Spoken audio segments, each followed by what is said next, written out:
Morning to all of you. आज हम लोग मैं नवीनानंद आज आप लोग के लिए लेके आया हूँ एक पार्ट जो है केमिस्ट्री का ये पार्ट है ना। उसके बारे में हम लोग स्टडी करते हैं। आशा करता हूँ आप लोग बहुत अच्छे होंगे, है ना। अब हम लोग बिना टाइम गवाए जो है अब हम लोग आगे स्टडी करेंगे कुछ। देखिए आज का जो टॉपिक है हीरा। हीरा के बारे में आप लोग सभी जानते होंगे। हीरा एक बहुमूल्य पदार्थ है। जो हीरा कहने का मतलब हीरा के चमक से हमको एहसास हो जाता है कि हम जानते हैं कि हीरा चमकता है।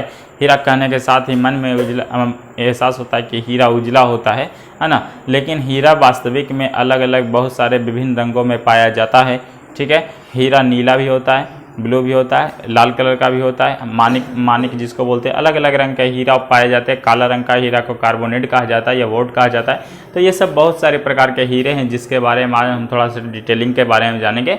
हीरा एक कार्बन का अपरूप है ना। तो कार्बन के दो मेन अपरूप हैं जिसमें आपका पहला हीरा आता है और दूसरा ग्रेफाइट आता है। तो आज हम लोग देखते हैं पूरा स्पेसिफिकेशन जानेंगे, पूरा इसका गुण और कैरेक्टर जानेंगे, हीरा कैसा होता है। और हम लोग पॉइंट बाय पॉइंट इसको याद रखने का कोशिश करेंगे ताकि एग्जाम ऑफ द व्यू से हमारा जो भी आए, है ना, हम आसानी से डील कर पाएँ। और मैं आशा करता हूँ कि अगर आप ये सब पढ़ लेंगे तो आपके एग्ज़ाम के कोई भी प्रश्न अगर वो हीरा से रिलेटेड होगा, है ना, तो आपको हीरा कभी छूटेगा नहीं, वो क्वेश्चन आपसे बनेगा। देखिए आते हैं स्क्रीन पे, है ना। देखिए, है ना, देखिए हीरा है ना। हीरा को हम लोग अंग्रेजी में डायमंड के नाम से जानते हैं। डायमंड बोला जाता है इसको, है ना।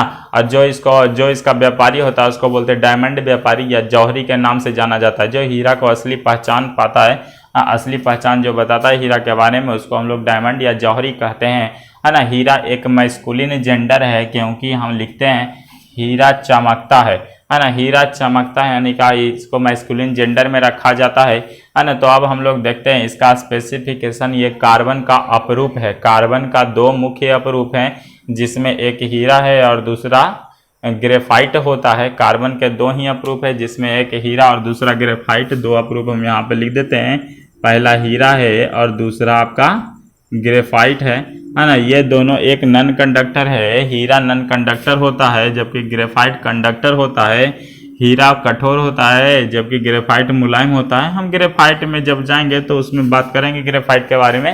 पहले हम हीरा के बारे में आज बात कर लेते हैं, है ना। कार्बन जो है ये कार्बन का अपरूप है। कार्बन एक ऐसा मटेरियल है, एक ऐसा तत्व है जो, है ना, सबसे ज़्यादा यौगिक बनाने वाला एकमात्र पदार्थ है। 95% के साथ 95% तत्वों के साथ ये प्रतिक्रिया कर लेता है और अपने से भी प्रतिक्रिया करता है। तो ये सबसे ज़्यादा यौगिक अपने से भी प्रतिक्रिया करता है। कार्बन के साथ सिंगल बॉन्ड, डबल बॉन्ड और ट्रिपल बॉन्ड।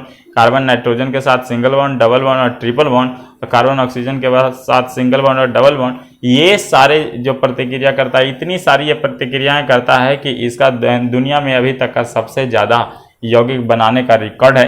तो हम लोग कह सकते हैं कि कार्बन का परमाणु संख्या 6 होता है। यहाँ पे देखेंगे कार्बन का परमाणु संख्या 6 है और इसका परमाणु भार ऊपर होता है कि भार, है ना, परमाणु भार ऊपर होता है ना। तो परमाणु संख्या 6 होता है, परमाणु भार 12 होता है ना। और इसका दूसरा भी समावयव क्या है जिसको बोलते हैं आइसोमेरिज्म, है ना। तो इसको बोलते हैं कार्बन 6 और 14, है ना।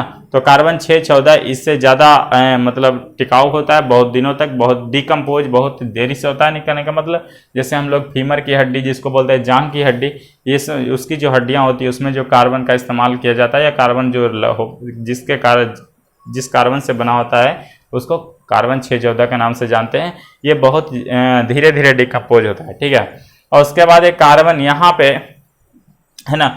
उसके बाद देखते हैं कार्बन, ये सब थोड़ा सा और भी है ना। तो आगे हम पढ़ेंगे। देखिए पहले इसको हम देखते हैं। कार्बन ये सबसे शुद्ध रूप है, हीरा का सबसे शुद्ध रूप है। कहा जाता है कि 100% अगर कार्बन हो जाए, कभी किसी खदान में अगर हीरा निकलता है, कहा जाता है कि 100% अगर कार्बन की मात्रा हो जाए तो उजला रूप में आ जाता है और उसे हम लोग हीरा के नाम से जानते हैं। वो चमकना शुरू हो जाता है। उसके अंदर जो बहुत सारे कार्बन के क्रिस्टल बन जाते हैं और इस पर हल्का सा भी प्रकाश बनता है तो वो प्रकाश इल्यूमिनेट होकर बहुत ज़्यादा मात्रा में बन जाता है जिसके कारण वो चमक उत्पन्न करता है। इसलिए हम लोग बोलते हैं हीरा चमकीला होता है ना। हीरा कार्बन का सबसे शुद्ध रूप है ना।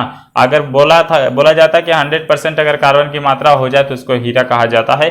और ये हीरा काला से उजला हो जाता है। कार्बन तो काला होता है ना, काला से हीरा, फिर 100% कार्बन के कारण ये उजला हो जाता है ना। इसकी संरचना नियमित होती है, रेगुलर बोलते हैं और चतुष्फलकीय होती है ना। यह त्रिविमीय 3D में होता है ना। इसकी संरचना 3D में बनती है। इसमें 8 फलक होते हैं। प्राकृतिक सबसे कठोर पदार्थ होता है। हीरा प्राकृतिक रूप से सबसे कठोर पदार्थ होता है। इसका गलनांक उच्च होता है तथा ये चमकीला होता है ना। गलनांक उसका उच्च होता है। इसको गला पाना संभव नहीं है क्योंकि ये ऊष्मा का कुचालक भी होता है और ये चमकीला भी होता है। बोट कहते किसको, बोट या कार्बोनेट, ये एक हीरा का रूप है ना। हीरा जिसको बोट कहते हैं, काले रंग के हीरा को हम लोग कार्बोनेट या बोट कहते हैं, है ना। इसमें कोई भी मुक्त इलेक्ट्रॉन नहीं पाए जाते हैं, इसलिए ये न तो ऊष्मा का चालन करता है और ना तो विद्युत धारा का चालन करता है। इसमें किसी भी प्रकार का मुक्त इलेक्ट्रॉन पाया नहीं जाता है, इसलिए है ना। इसलिए ऊष्मा का चालन ये नहीं कर सकता है, ना तो इलेक्ट्रॉन का चालन कर सकता है, नहीं विद्युत का चालन कर सकता है ना। और ये देखिए हीरा का जो परमाणु है, परमाणु की व्यवस्था दिखाएगा। हीरे की परमाणु व्यवस्था, इसके पर एक हीरा का परमाणु जो है अन्य प्रत्येक 4 प्रकार के कार्बन परमाणुओं से, अपने ही कार्बन परमाणुओं से जुड़े होते हैं। तो ये हीरा का आंतरिक परमाणु संरचना है। उसके बाद देखिए जिस कार्बन से बना है, कार्बन का जो निचला भाग होता है इसको परमाणु संख्या 6 और ऊपर वाला को बोलते हैं परमाणु भार। परमाणु भार बोलते हैं या तो परमाणु द्रव्यमान के नाम से जानते हैं। और ये जो परमाणु द्रव्यमान है, परमाणु द्रव्यमान निकालने के लिए total number of proton plus total number of electron, है ना, न्यूट्रॉन, प्रोटॉन प्लस न्यूट्रॉन को बोलते हैं परमाणु द्रव्यमान बोलते हैं। और ये जो C है ये कार्बन का संकेत है, ये कार्बन का नाम कार्बन लिखा हुआ है। ये आपका नीचे जो है परमाणु संख्या के नाम से हम इसको जानते हैं, है ना। उसके बाद देखेंगे इधर, है ना, यह एक बहुमूल्य पदार्थ है। यह ऊष्मा एवं विद्युत का कुचालक होता है और यह बहुमूल्य पदार्थ होता है। इसकी माप कैरेट में होती है। कार्बन को अति उच्च टेम्परेचर पे, बहुत ही ज़्यादा टेम्परेचर पे कार्बन अगर हमको बनाना है ना, तो नेचुरली रूप से तो धरती के नीचे बनता है, तो बहुत ज़्यादा टेम्परेचर और बहुत ज़्यादा दाब पे बनता है। तो साइंटिस्ट ने दिमाग लगाया, है ना, और कार्बन को अति उच्च टेम्परेचर, अति उच्च ताप और दाब पर उपचारित करके हीरा संश्लेषित कर दिया, जिसको हम लोग कृत्रिम हीरा कहते हैं या संश्लेषित हीरा कहते हैं, है ना। हीरे को हम लोग कैरेट में मापते हैं, इसके वजन को हम लोग कैरेट में मापते हैं, है ना। और हीरे का बहुत सारा आभूषण बनाया जाता है। संश्लेषित हीरा आकार में जो है छोटा होता है। जितने भी छोटे हीरे आपको दिखाई देते हैं, है ना, वो आकार में छोटे होते हैं, वो सब संश्लेषित हीरे जनरली होते हैं, है ना। और इसका उपयोग आजकल जो है, इसका उपयोग ज़्यादा कठोर होने के कारण आभूषण बनाने में, ऑर्नामेंट जिसको बोलते हैं, है ना, ये थोड़े महंगे होते हैं। हीरे के जो ऑर्नामेंट होते हैं थोड़े महंगे होते हैं। कांच हो गया, कांच को काटने में हो गया, और पत्थरों में छिद्र करना है। अगर पत्थरों में छिद्र करना तो ये सबसे कठोर होने का कारण पत्थरों में छिद्र कर सकते हैं, कांच काटने में हमारा काम आ जाता है। हीरा जनरली 2 प्रकार के होते हैं, एक प्राकृतिक हीरा और दूसरा कृत्रिम हीरा। प्राकृतिक हीरा वे हीरे जिसको हमने नहीं बनाया, हम लोग खदानों से खोद करके निकाल लेते हैं, कोयला के बीच से निकालते हैं, तो उसको हम लोग प्राकृतिक हीरा के नाम से जानते हैं। और दूसरा हीरा जो हम लोग प्रयोगशाला में बनाए हैं अधिक टेम्परेचर और दाब के कारण, है ना, तो उसको बोलते हैं कृत्रिम हीरा। ये कई रंग में पाए जाते हैं, नीले, पीले, काले, उजले, हरे, है ना।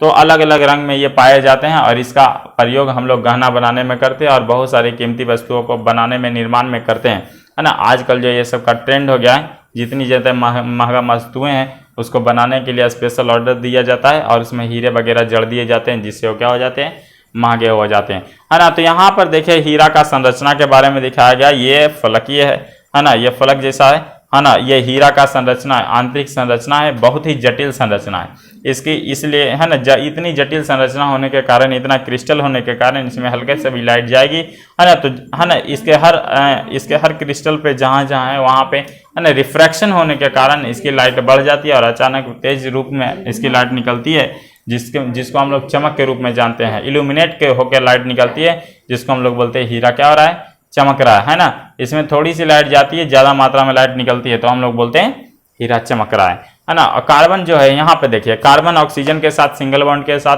प्रतिक्रिया कर सकता है, सिंगल बॉन्ड बना सकता है। कार्बन ऑक्सीजन के साथ डबल बॉन्ड भी बना सकता है। कार्बन के साथ सिंगल बॉन्ड, डबल बॉन्ड और ट्रिपल बॉन्ड तीनों बनाता है ना। और कार्बन नाइट्रोजन के साथ सिंगल बॉन्ड, डबल बॉन्ड और ट्रिपल बॉन्ड, ये तीनों बनाता है। ये सब बनाने के साथ ही कार्बन जो है दुनिया में सबसे ज्यादा यौगिक बनाने वाला एकमात्र पदार्थ बन गया है ना। सच अमेजिंग है ना, ये बहुत ही अमेजिंग है ना। अब ज़्यादा अगर आपको ये वीडियो अगर आपको देखते रहना है ना, तो आज तो हीरा जो खत्म हुआ इसका, है ना, इसकी जानकारी जो खत्म हुई, और भी लगातार आपको वीडियो देखते रहना है, तो इसके लिए आपको जो भी रिक्वायरमेंट पूरा सब्सक्राइब लाइक कर सकते हैं, आप सब्सक्राइब और लाइक कीजिए और शेयर करते रहिए। Thank you.